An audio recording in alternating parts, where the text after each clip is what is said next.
bertanya, apakah perbedaan NU sama Muhammadiyah? Satu itu beda seragamnya dan logonya.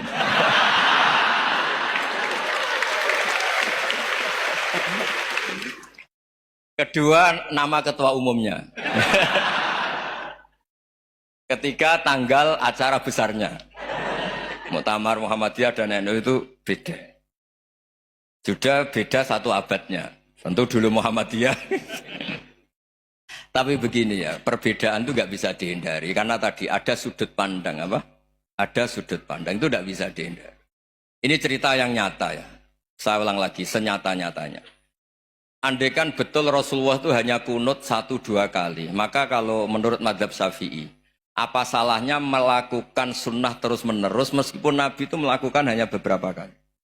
Karena pertama sesuatu yang pernah dilakukan Nabi pasti akan menjadi sunnah yang terus-menerus. Nabi itu puasa Senin Kemis juga tidak selalu. Salah kalau ada orang bilang, Nabi malah takut kalau ibadah sunat dilakukan terus-menerus karena nanti takut dikira wajib. Itu masyhur dalam kaidah usul fikih. Tapi yang tidak kunut juga tidak salah, karena ya tadi, Nabi ya pernah kunut, Nabi juga pernah tidak kunut, karena Nabinya orang banyak. Kan bukan Nabi kelompok tertentu, no? Jadi sederhana. Terus menyangkut, ini dengerin betul, sujud. Sujud itu banyak ulama yang mengatakan untuk sah itu harus melibatkan 7 anggota. Umirtu an asjuda ala sab'ati azumin al-jabha wal yaden warrubaten wal qadamen. Saya diperintahkan sujud itu melibatkan 7 anggota, yaitu jabha, yaden, 2 tangan, 2 lutut, terus 2 qadamen. Tapi Imam Syafi'i ngendikan, andaikan ada pendapat yang mengatakan ukurannya cukup jabha, maka itu juga benar. Karena Nabi ketika sujud ngendikan sajadalaka waj'i wa sam'i wa basori. Ya Allah telah sujud ke engkau wajah saya, jabha saya. Nabi tidak menyebut tangan, tidak menyebut rubaten, tidak menyebut qadamen. Ini wajah dua wajah, ukurannya itu hanya jabha. Itu kayak iya, kayak enggak. Nah, hal-hal seperti itu yang menjadikan ada ijtihad. Ijtihad itu satu pemikiran yang cara sudut pandang itu kayak iya, kayak enggak. Nah, itu terus ada al-madhaibul arba'ah. Terus ketika implementasi di Indonesia, dulu Mbah Ahmad Dahlan juga ngaji Bahasa Soleh Darat. Mbah Hasyim Asy'ari juga ngaji Bahasa Soleh Darat. Ketika di Mekah sama-sama ngaji Syekh Khotib Minangkabau, sama-sama ngaji Syekh Mahfud Termas.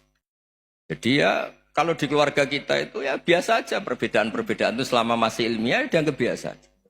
Karena memang ngelola sudut pandang itu nggak bisa ditertibkan. Nabi Yahya itu suka berkawan orang soleh. Karena berkawan orang soleh itu enak. Tapi kalau Nabi Isa suka dadani desa-desa tertinggal yang masih macam-macam. Ketika ditanya, kenapa engkau suka berkawan orang-orang gitu? Ana tabibun udawil mardo. Di mana-mana kiai itu ya nyembuhkan yang sakit.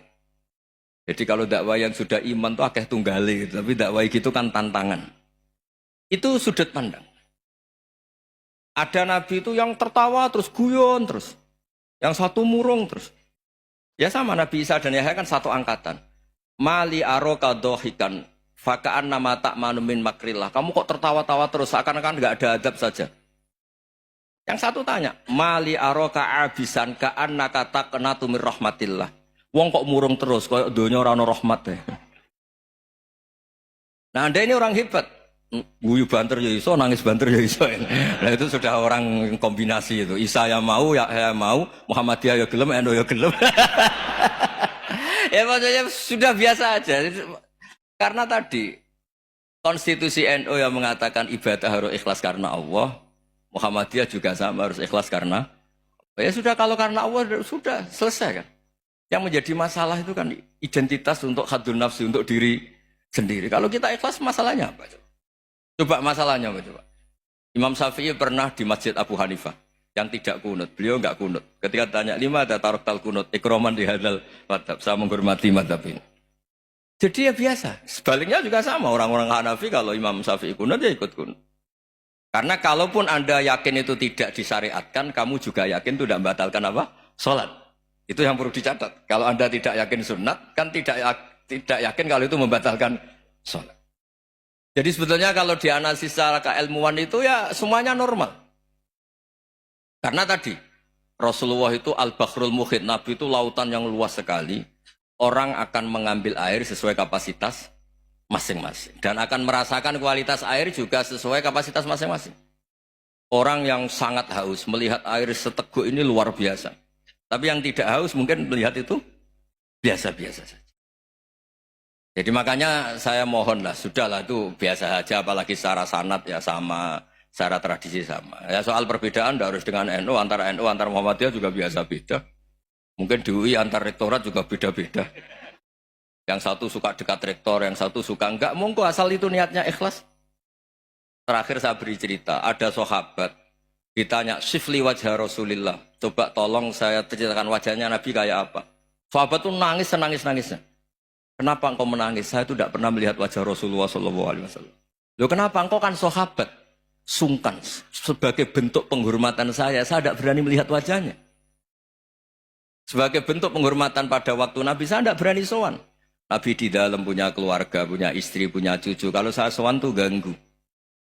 Ya masuk akal. Bentuk hormat itu tidak ganggu kan. Tapi ada orang-orang yang bentuk hormat, bentuk sayang itu sering datang ke majelis Nabi. Sama-sama masuk akal, bisa didebat gimana? Sama-sama masuk akal.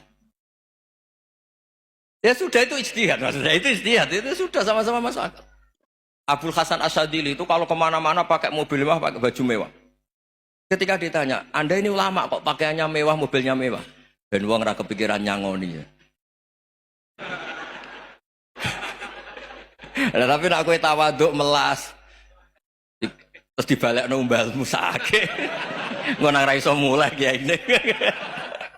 Ya tapi misalnya semua gitu mesti ada yang salah paham, itu keangkuhan. Tapi kalau semuanya kelihatan gembel, nanti orang trauma jadi kiai. Takut kayak itu. Ya sudah, itu wilayah ijtihad, sudah tidak usah pokoknya sudah, yang penting ikhlas. Anda berani tanggung jawab nanti ketika ketemu Allah Subhanahu wa taala. Nggih, ngoten. Assalamualaikum warahmatullahi wabarakatuh.